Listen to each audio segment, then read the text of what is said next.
A man in custody after a night of shootings across Memphis. Residents there on edge, as you may imagine. They were on lockdown for hours. 3 people were killed in what's being called a mobile mass shooting. A 4th victim is linked to the same suspect less than 24 hours earlier. I want to say good morning to Chris Sadeghi, who is following the story from our newsroom. And Chris, a lot of new information overnight.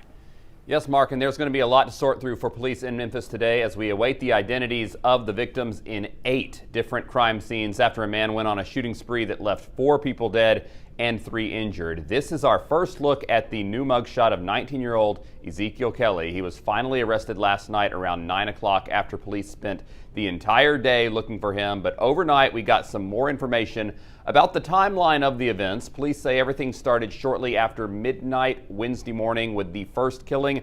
After an arrest warrant was issued in that death, they say Kelly went on his rampage. 7 shootings and a carjacking. He's accused of killing a woman and taking her SUV before leaving that vehicle behind and carjacking a Dodge Challenger, all while recording much of what he was doing on Facebook.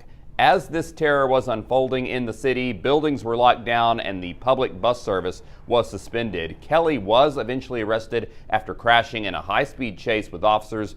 Take a listen to this man who said he came across one of the victims.